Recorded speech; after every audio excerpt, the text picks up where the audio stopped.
Presentation was done on Sabbath, where we began with the line of Christ. I demonstrated the logic to show the line of Christ as being a key reform line to understand our own history. I'll just repeat some of that logic. We have the beginning and the end of ancient Israel. This is all the history of ancient Israel.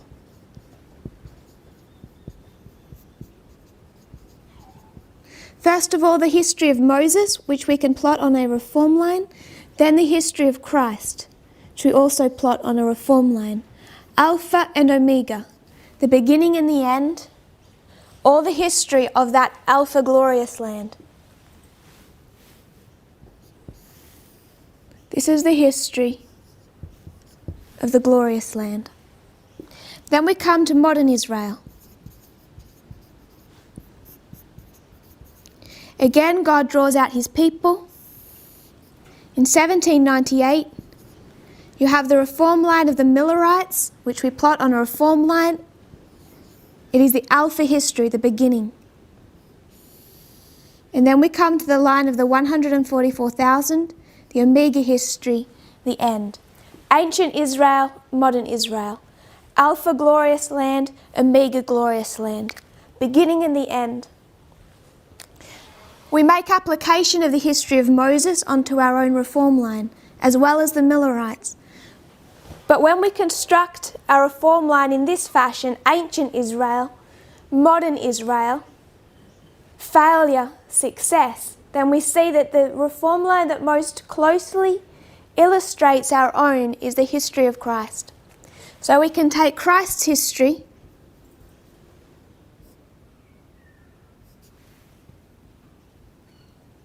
lay it over our own history to explain the events happening around us.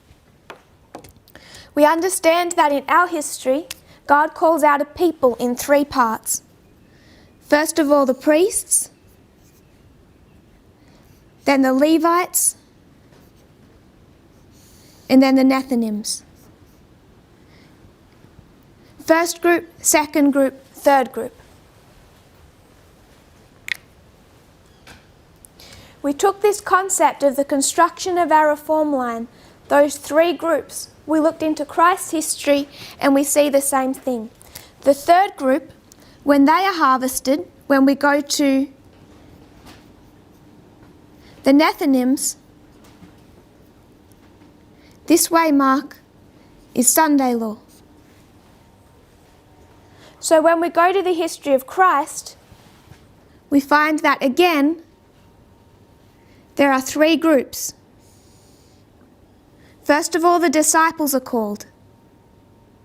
Then they go back to the church, and then they go to the Gentiles. And this point, when the Gentiles begin to be called, we went to the spirit of prophecy and history, and we see that at 34 AD, the stoning of Stephen, they begin the work of taking the gospel to the Gentiles. This waymark of Sunday law is a shut door for Adventism, the institution. This waymark, 34 AD, is the end of the 70-year prophecy. It's a shut door for the Jewish nation. So we can see that 34 AD lines up with the Sunday law waymark. Then we can work backwards. If this is when the gospel goes to the Gentiles or the Nethinims, here the gospel goes back to the church. Here it goes to the Levites, here it goes back to the church, and that work begins at Pentecost. So Pentecost becomes Panium, the midnight cry, depending on the line you're considering. If the gospel goes back to the church at Pentecost, we go back from Pentecost and we find the cross. The great test for the first group called, the test for the disciples. You go back from Panium and you come to Raphia. This is 2019. The great test for the priests. So we've combined our histories. This history of the cross is Raphia is 2019. This waymark of the midnight cry, Panium, is Pentecost. This waymark of 34 AD is a shut door, Sunday law, a shut door. So we went to the history of that first group called, we were considering the disciples. And when we're looking at the history of the disciples, we find it all begins at the time of the end, and then they go through two histories which you can divide up, first under the ministration of John the Baptist, and then the ministration of Jesus. They're under the ministration of Jesus, the second messenger. They come to the history of the cross, and we see them shaken and divided. And we asked the question, are they shaken and divided before the cross or after the cross? And we know from that gospel history that the great rebellion against Christ, the division of his disciples, occurs before the cross, not during and not after.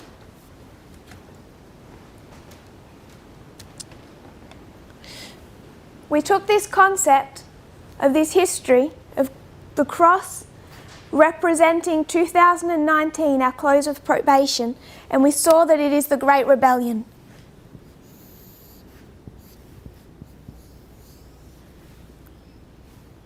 From the ministration of Jesus, which begins in 2014, to the cross, which is 2019. We saw that on this side of the cross there is a shaking, and there is the last great rebellion for this group of people. They are divided over whether or not they accept Jesus for who he is and his message. We took this concept of the last great rebellion and brought it to the first great rebellion in heaven, and then we paralleled those two histories. We went to the great rebellion in heaven, and we saw that at this great rebellion, we're taking it from here, 2014.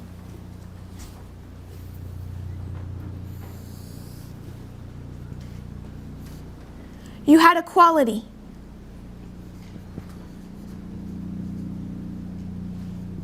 Already put into place. The Father and the Son. But this equality is hidden. At a point in time, they decide that they're going to build the earth. And there is a meeting between the Father and the Son. And everyone can see that they are now beginning to work together as equals. When they begin to work together as equals, it begins to create dissatisfaction in the heart of Lucifer.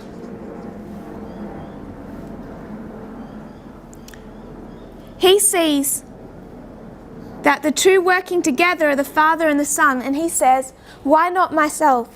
Why is Jesus working with the Father when I should be equal with the Father? He already believes that he should be on an equal footing with the Father and brought into all of that planning. Instead, God goes into communion with the Son and they begin planning. It comes to the point where God the Father decides to call all of the angels together and make it official. An official proclamation that he ordains that the Son is equal to himself. They were equal from the beginning. Ellen White makes that clear. But now he says, you must all recognize the Son as equal in authority with myself. At this point in time, the rebellion already building breaks into the open. Lucifer begins to consult with the angels. He uses deceptive reasoning to convince them that this government is not fair or righteous, and that he can build a government under himself that will better the angels, give them better freedom. From now, it descends into open warfare between the Father and the Son and Lucifer.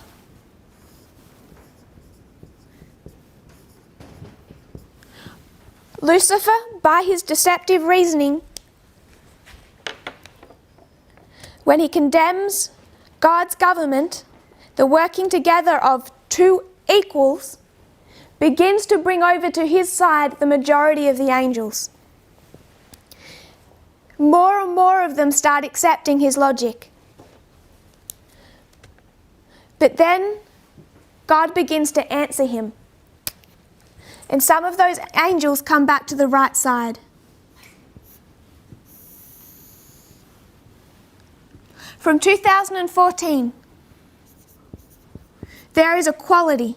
There are already, prophetically, two leaders that are equal in this movement.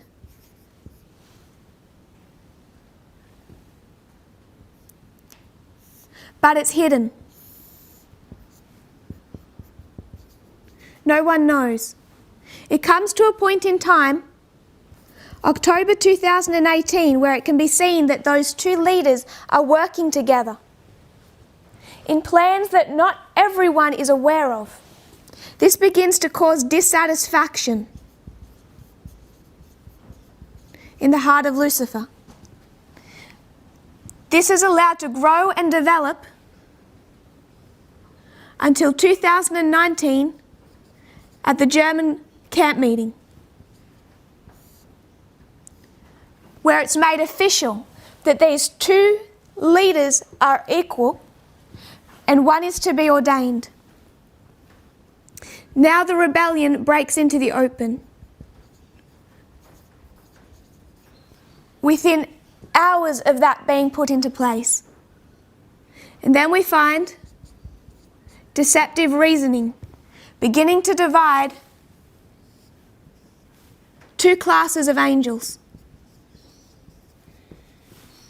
And this movement begins to divide into two groups: the wise and the foolish. It's opened up into an information warfare. And one group will be cast out of this movement. It's up to you to see the parallels and see for yourself what side you want to be in. I am not saying that because we are a majority that makes us somehow safe. But I'm not convinced we're going to stay a majority. It was not a majority that stood with Jesus. But it also was not a majority that stood with Lucifer.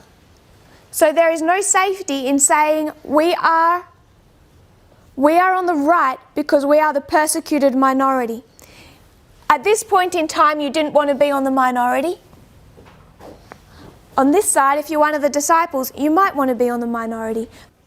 We reviewed what was done on Sabbath, seeing the history of Christ, how it lines up with our own history, how they have this great rebellion, the final rebellion for the priesthood before their close of probation, and we lined up the final rebellion with the first. And that's what we've done up here. We saw the path of Lucifer. At the beginning, all is in harmony. From 2014, all is in harmony. There comes a point in time when it's recognized that there are two equal leaders. It's here that dissatisfaction is sown, and that continues to grow and develop until the fact that they are two equal leaders is officially put into place. Here the rebellion breaks into the open. And you have a a division between the angels, who sides with what leadership. The test all through that very first rebellion in history is all about equality. The equality existed before, but it was hidden. It began to manifest itself when the two co-leaders began to work together. Lucifer had thought that he would work with the Father as an equal. Instead, someone else has taken that place. This begins a rebellion in the heart of Lucifer that must grow until it exhibits himself. The Father gathers the angels to make a proclamation so that there is no longer any confusion over this issue. Jesus sits with him on his throne and is equal co-ruler of the universe. The rebellion breaks into the open. His deceptive reasoning gradually wins him the support of about half the heavenly host. His false representations, quoting from the signs of the times, won to his side 1/3 of all the heavenly angels. This is at the end point. And so strong was their delusion that they would not be corrected. They clung to Lucifer. Lucifer had such an influence over the angels because he was greatly beloved by them. He was the light bearer. He brought light out of darkness, and he moves from being the light bearer, Lucifer, to Satan, the rebel. Quoting Elder Jeff, he says, "I still stand by that, brothers and sisters. I still think Parminder is the second angel." His issue was not with the second angel in this history. His problem, his issue, is when the third begins to be introduced.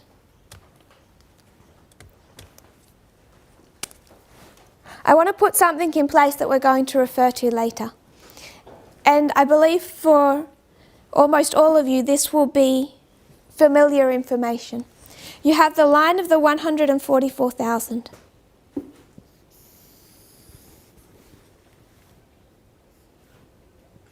Five key waymarks. The hand of God gathers his people. 1989, 9/11. Sunday law, the midpoint, midnight. Close of probation, second advent.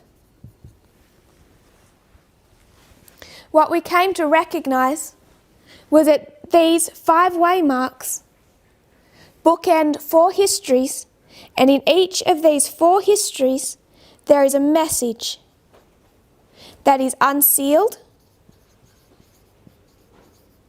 Then there is an increase of knowledge, a formalization, and a test, and a shut door. And then that process begins again. The message is unsealed.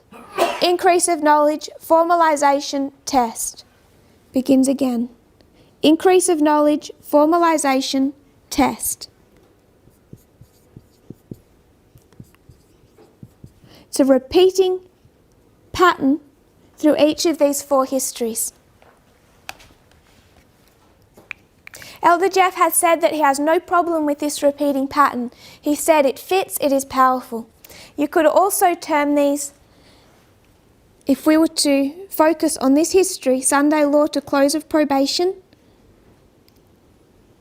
this would be Boston, Concord, and Exeter. If we take that to the line of the priests,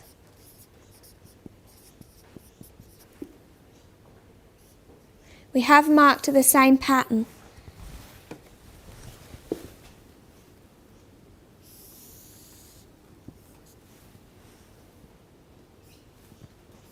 (1989), 9/11, 2014, 2019, Panium.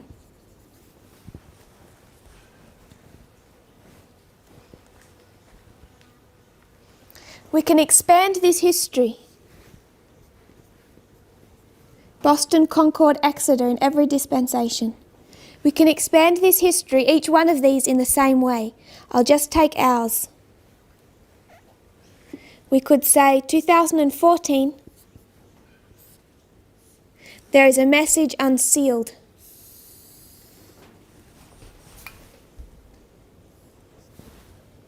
A message is unsealed.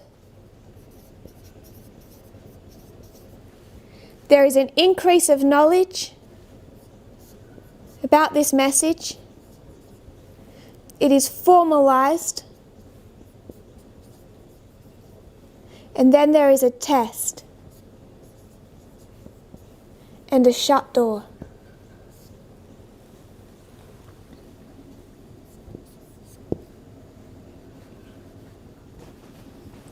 This is the repeating pattern. Some people have an issue with saying that I'm a co-ruler in 2014. Because for those that are aware, I wasn't part of this movement in 2014. I was a nominal Adventist. And they say, therefore, how can she be co-ruler of a movement? Question. This is the time of the end. This is the time of the end. This is the time of the end. Take it back to 1798.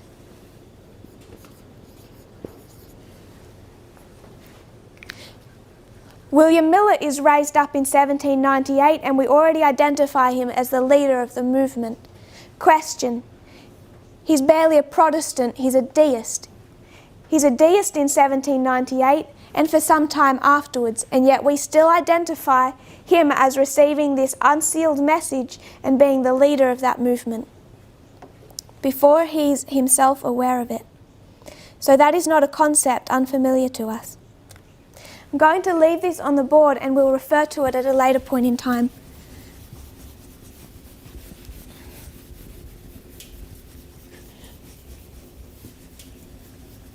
What I want to do in these couple of presentations is remind us of where we've come from.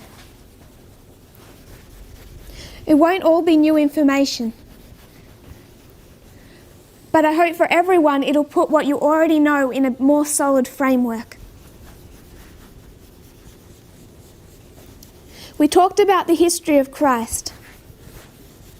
We did that in this revision and also on Sabbath. And we showed how Christ represents the second leader or second leadership. You can see that in every history, whether you go from Moses to Joshua, Elijah to Elisha, Miller to Snow. Every reform line illustrates to us that there is a second leadership.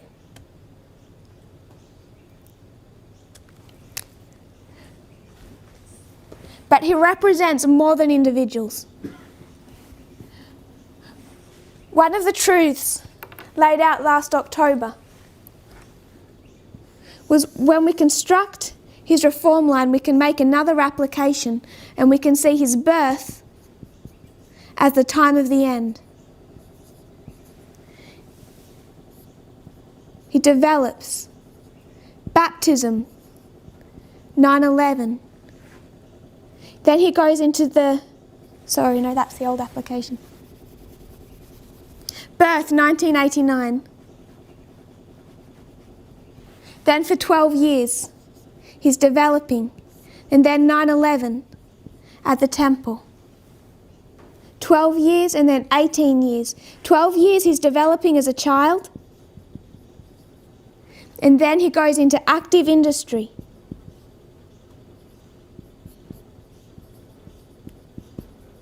The work of carpentry, of construction. And for 30 years, he's in training, which takes us to 2019.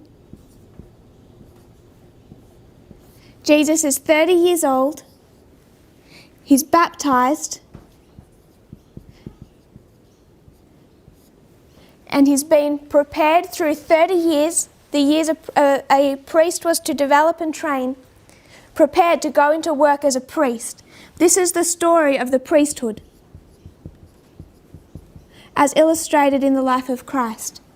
So Jesus, he doesn't just represent leadership, he also represents the whole of the movement. And that's what I want us to focus on today.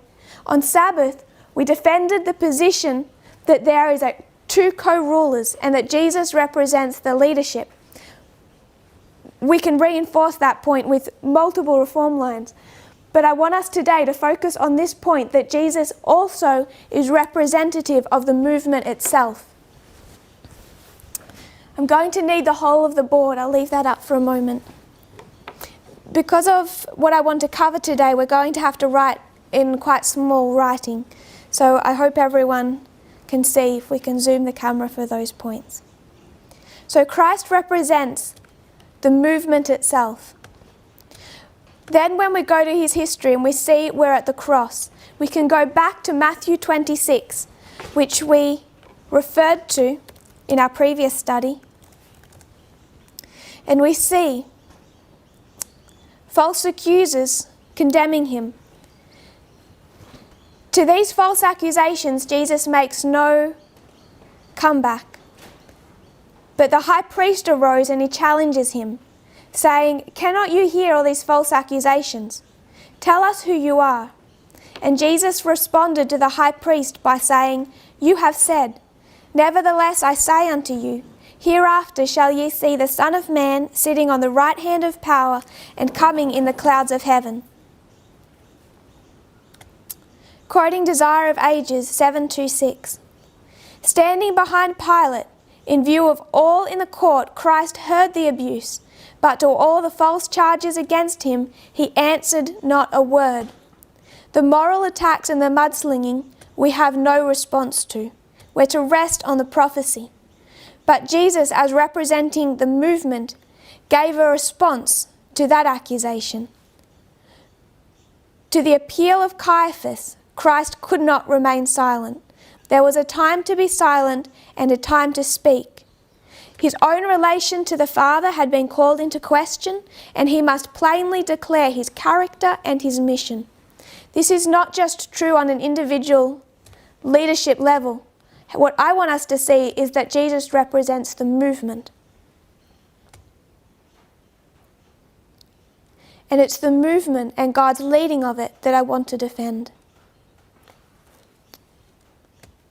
So we're going to walk through history. We're going to walk through this dispensation of 2014 to 2019. 2014, a message is unsealed. In 2016, there's an increase of knowledge.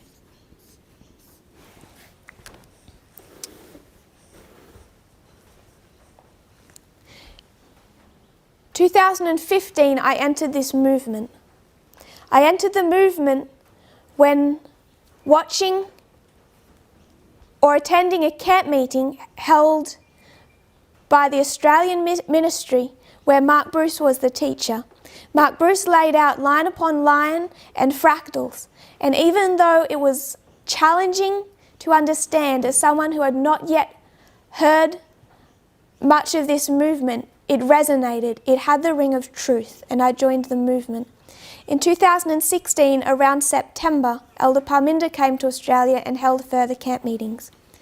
2016, it's the increase of knowledge, the months of October and November. I was watching a presentation by someone who has since left the movement. This person was in the process of leaving the movement when he taped this presentation at Future for America at the School of the Prophets. They had not yet split. At this point in time, he's in rebellion to the movement. So he makes the claim in his studies that we must search for ourselves and not let any human being lead us. He said that because at that point in time, he was in the process of leaving the movement, of rebelling against the leadership, and was attempting to draw support away from the leadership of this movement to himself. Now you see Future for America and Elder Jeff make the exact same point. Don't follow human leaders, follow the truth, study for yourselves. It's always the point made by those separating themselves from the movement. Most of what he said, really all of what he said, made no sense to me. But there is one thing that he did say, that call to study for yourself. And I did want to study for myself. So I began to search through the Bible for symbols, for for those symbols to take me somewhere where you could see a line open up or prophecy open up. And I searched for midnight in Esau. It came to Acts 27:27.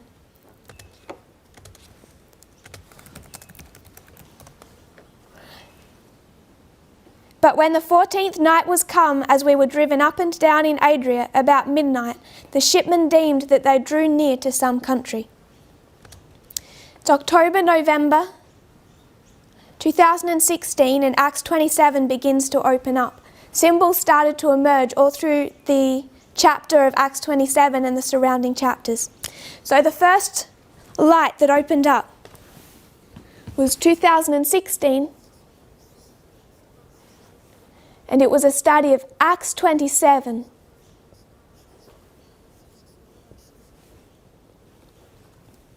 What opened up was a story of two ships. You had the ship of Adramyttium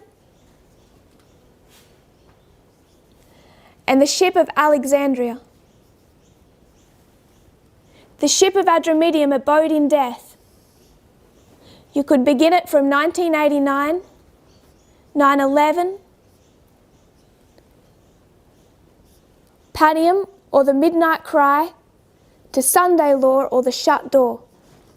That'll be familiar language to those who are aware of our studies on the fifth line, that Sunday Law is a close of probation for the institutions, and in that line, Panium becomes the Midnight Cry. The ship of Alexandria took us from 1798 through to Sunday Law. Shipwreck.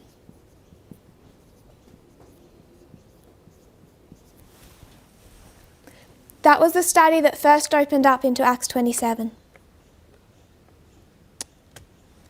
I want us to remember this first line, the ship of Adramyttium, 1989, 9/11, Panium or the Midnight Cry, Sunday Law or the close of probation. Because we're going to come back to this. Was the first truth opened up in relation to this message. I began to be perplexed by this ship of Alexandria and some of the symbolic language being used, particularly the number 273, and why that detail was recorded at that point in time in inspiration. It was studied out for some weeks, but one morning it opened up. I'll quote a couple of familiar passages.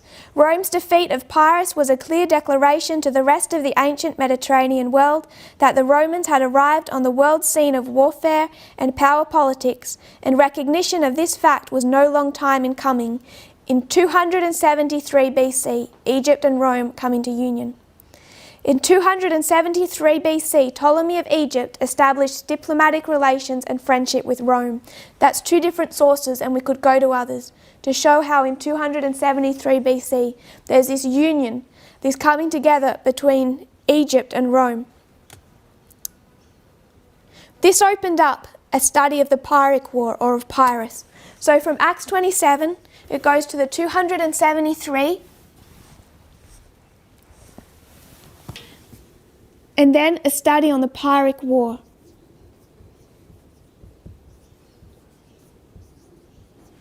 This study of the Pyrrhic War begins to show a history where there is war between the king of the north and the king of the south. I began to recognize that this war had parallels with our own reform line. It's the history of 285 to 272, overlaid with our own history of 1989 to Sunday Law. All of this had opened up, although not yet. The studies continued to be developed, but they all opened up in the final months of 2016.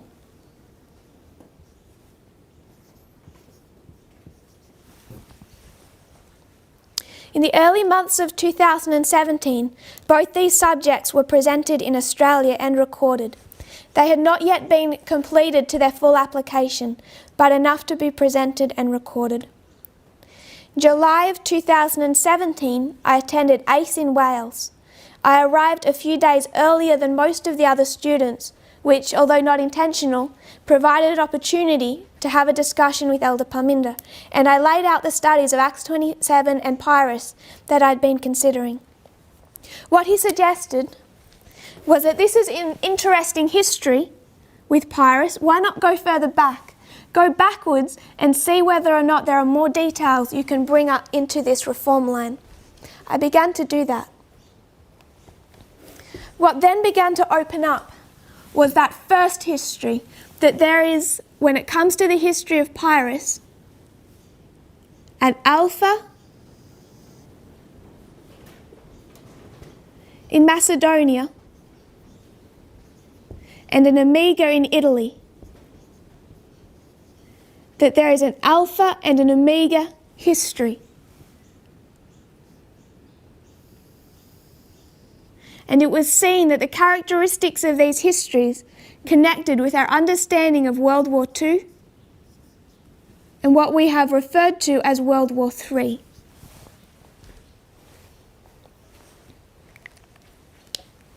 So first of all, Acts 27, last final months of 2016. Next, the line of Italy, overlaid with our own reform line. And then after that, the history of Macedonia and World War II.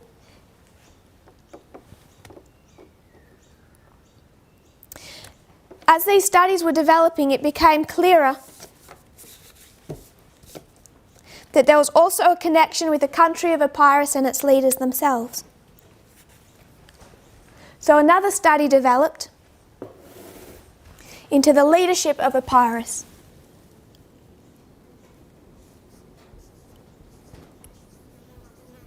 And it was recognized that when you plotted the leaders of Epirus on a reform line, you could see that from the first, Admetus, all the way to Pyrrhus, it formed a particular pattern. Co-rulership, and he returns. And then when you bring that to the king of the south in our day, it followed the same pattern. And end from beginning, we were able to see that not only did Pyrrhus represent Vladimir Putin, now it became much more strongly defendable, but also, going back to the beginning, you could connect Putin to Stalin. Alpha and Omega, first and the last, Admetus, Pyrrhus, Stalin and Putin. And when you understood them in that fashion, we understood that Stalin, in the history of World War II, typified Vladimir Putin. Now what we can do, through understanding the leadership of these countries, is cut the line and combine the Alpha and the Omega histories.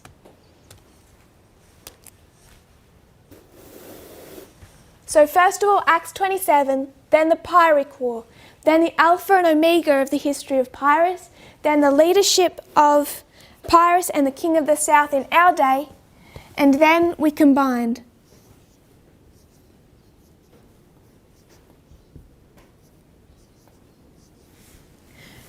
We cut our line here and we saw Alpha, Macedonia, Omega, Italy.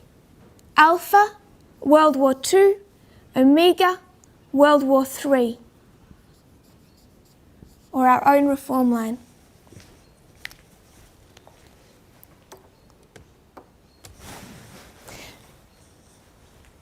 These subjects were being studied out in Wales while I was attending the school there in around July 2017.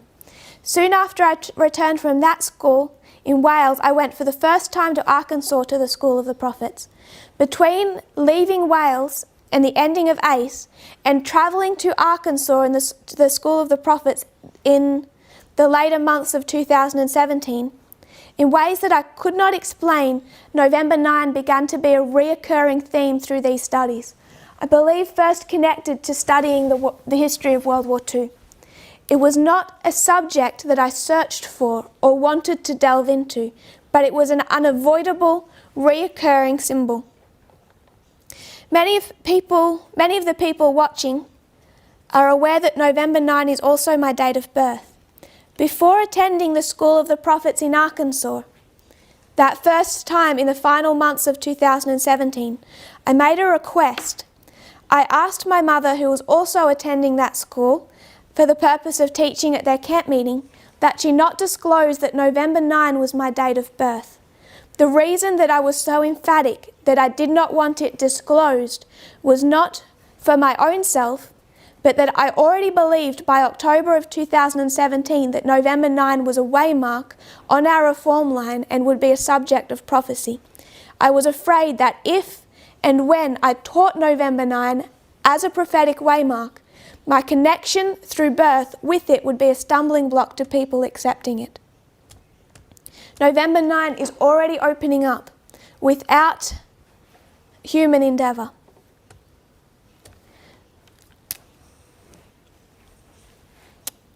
In that first school, I believe Acts 27 was actually taught. The combination of the lines. This is the only subject where I remember the day. Through this history, I was studying World War II. And as I was studying it, I think a couple of people started to refer to the book Hitler's Pope. And I became interested on that, and my mother bought me that book, Hitler's Pope. Through that story, it began to become apparent that there was a great deal of prophetic information that was teaching us about the role of the papacy in that history of World War II. And connected to that, it talked about the history of Fatima. As it talked about Fatima, I became interested in the symbols employed in that history. It was November 11, 2017, when Fatima was understood to be placed on a reform line.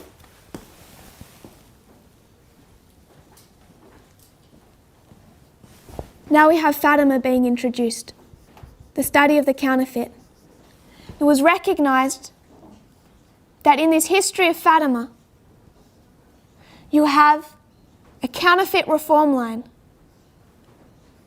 with all of the waymarks and symbology that we would expect to find on our own. From the time of the end to 3 messages to a final visible test. And this began a study not just of the incident of Fatima, but also of the work of the counterfeit.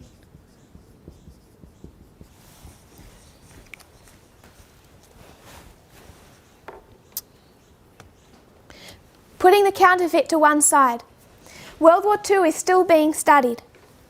As we're studying the history of World War II, we see that it connects to 2016, and the question is, how are they fighting? We're already at this point in time in the history of, I believe now this is the first months of 2018, around January 2018. And the question is asked, if 2016 is a battle and the beginning of World War II, how are they fighting? In every age, the war is fought with the materials most recently developed, most up to date. The Stone Age, they fought with stone weapons. The Iron Age with iron weapons. The Bronze Age with bronze weapons. The Information Age with information weapons. And now what begins to be understood and studied is the Information Age and the mode of warfare.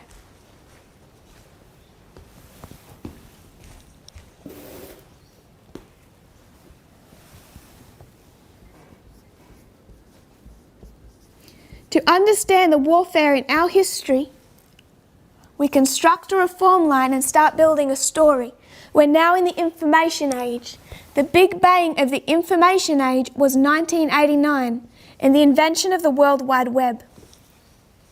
But I want to make a point. I didn't start by teaching this history from 1989.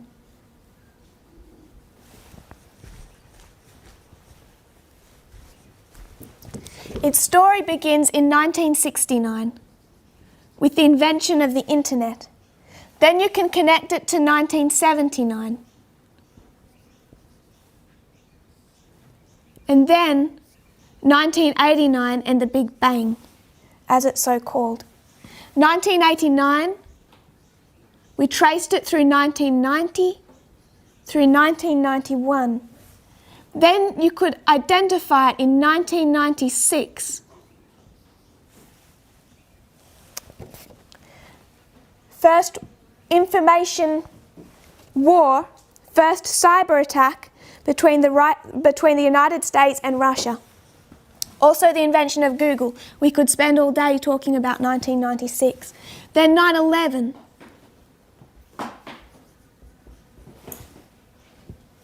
(2004), 2012, 2014, 2016. That's just some of the waymarks we could mark. Already on that reform line, we're connecting our waymarks by a thread from 1989, 1991, 96, 9/11, 2012, 14, 16. We're threading our waymarks. That is how you thread waymarks. How you do not connect waymarks is by drawing a line saying 1996 was Hillary Clinton, 2016 was Hillary Clinton. We think she did something wrong in 1996, so we're going to thread waymarks by not considering the time of the end for any dispensation, but beginning it at a formalization, starting a thread, thinking that we can skip all of the other waymarks and somehow connect it to 2016. If someone thinks that is how we employ the methodology of building a story and connecting waymarks, they have not understood the methodology. I want to spend one moment talking about that attempt. 1996, what has been brought up in Elder Jeff studies is the Whitewater scandal. Look up a name, David Bossy. In 2016, David Bossy became connected to the Trump campaign.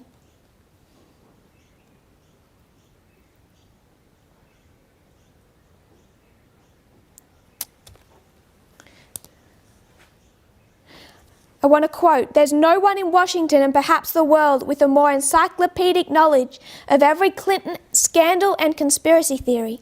Bossy, who will serve as Trump's deputy campaign manager, first made a name for himself during Bill Clinton's presidency when he served as the chief investigator for the House committee that probed the Whitewater scandal and numerous other alleged Clinton misdeeds. So he's a chief investigator for the House committee over the Whitewater scandal."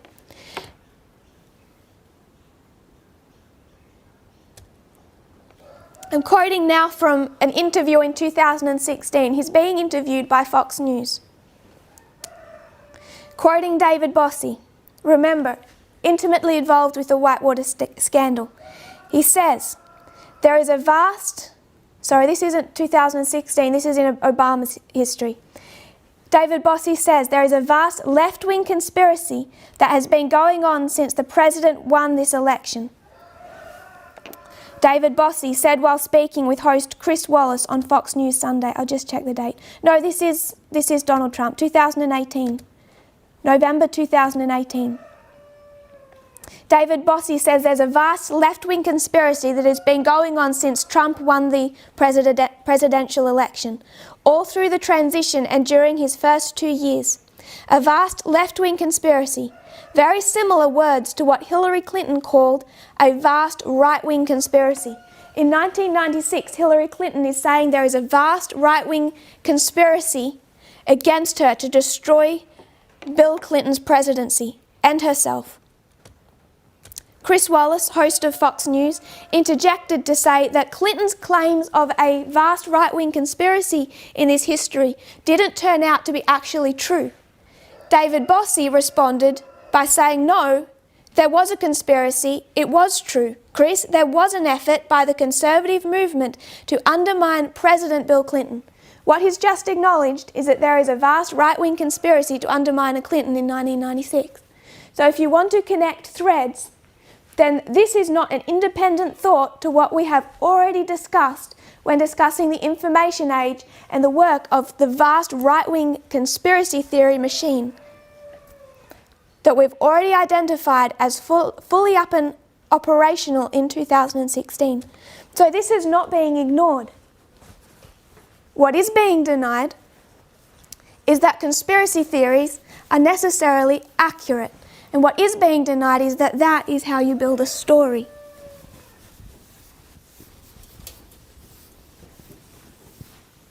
You can't afford to drop threads. And that was the study of the information age. Connected to the study of the information age, and the information age, I would remind us, is what we call mode of warfare. You can see the role of the elephants through the histories of Pyrrhus, decided every battle. Now it's early 2018. The study has since grown, and it in itself explains our current shaking, this understanding of an information war. But what also explains our current shaking, and we will perhaps go into more detail in another study, is the parallel between the internal and the external in our history. When it's first presented, I'll draw out what was first presented, is more limited in fashion to what we now understand. We have our understanding of the internal and the external. We identified the work of the external from 2012, a message out of Britain, 2013, 2014. And we connected that to internal.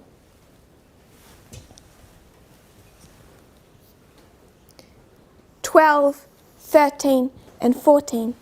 What I want us to remember, if you've watched later studies since October last year, is that this can be developed. Much more information can be added onto this study to show the internal and the external and how that they have related, particularly since 2009 to 19. It's a 10-year history where you can line up the external to explain the internal. 2012, a message comes out of Britain and enters the United States. 2013, you have the work of enemies against both the leadership and the message. 2014, all of that begins to be operational. 2014, the waymark for this movement, we won't go into further detail or we'll spend all day. 2014, externally, the work of Cambridge Analytica. Through that history of 12, 13, 14, we're not just lining up events, but people. We're lining up a leadership that's going to, through this swelling of a movement under Donald Trump, take the United States all the way to the end. 2012, 13, 14, you have Donald Trump relatively in the shadows, but it's building. Internally, Elder Parminder bringing a message from Britain, and you have that swelling internally. There is already a new leadership, but it takes time. 2015, Trump announces his candidacy and begins campaigning. 2015, Elder Parminder begins teaching. 2016, Trump is elected. 2016, Elder Parminder is anointed. 2018 is the formalization of this message, but 2018 is the Battle of Heraclea. You can line them up, which, just one point, 2019, who just began to be impeached. Externally, you have the impeachment of Donald Trump. His leadership is now under attack. Internally, you have the leadership of this movement and an attempted impeachment. Question: Which side wins externally? Donald Trump is the last president of the United States. We know he takes them all the way to the end. So internally, who wins? Obama might not like it, but there's a new leadership. Trump will not be removed from office, neither will Elder Parminder be removed from the leadership of this movement, despite the work of enemies. Paralleled, internal, external. The next study. All through this time, November 9 has been a subject that could not be avoided. I did attempt to avoid it, but it would continue to come up through our studies, and particularly through studying the history of Fatima and the counterfeit and World War II. Now it's not just November 9 that's beginning to open up, but also the year 2019 itself. And the first pattern or cycle that begins to open up in relation to this is the 10-year cycle.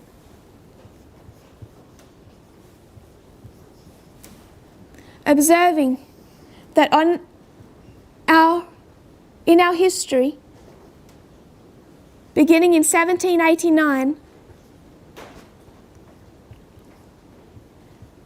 you can mark a pattern of 10 years.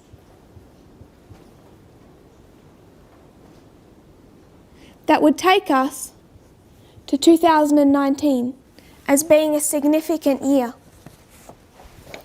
That was the pattern of the 10.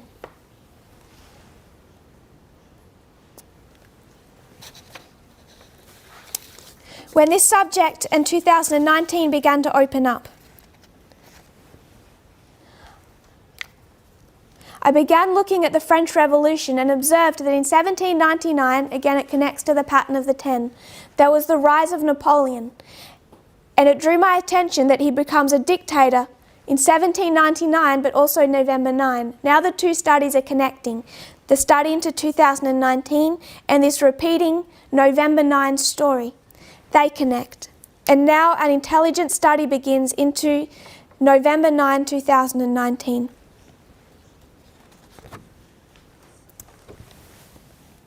And all of these histories that take us to 2019 begin to open up. We go back to 1529. This is the protest of the princes. It's the restraint of Islam.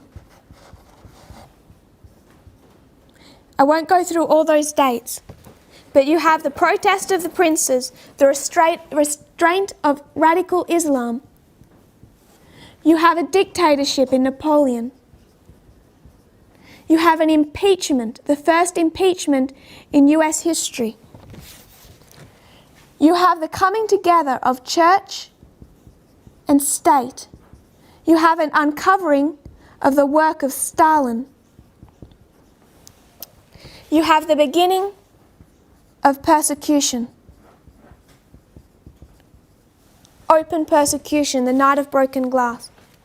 All of those subjects begin to open up. And while not yet officially publicly taught, I think many of you can already see them under fulfillment. This is 2019 opening up and showing to us not just the year, but also the evidence for the day. This is all in the early months of 2018. Around the time of May 2018, there was a school held in Australia. Elder Parminder was our teacher, and this gave us a real opportunity to sit down and discuss what I had been studying. In these studies, we took the time to review all of these different lines that were opening up. But at this point in time, while I identified 2019 as a waymark, I did not know exactly what that waymark was supposed to represent. So I attributed to 2019 the same understanding that had been swelling in the movement, this concept of a PBM. And it was my understanding that 2019 must be PBM, because that's what all I heard people discuss.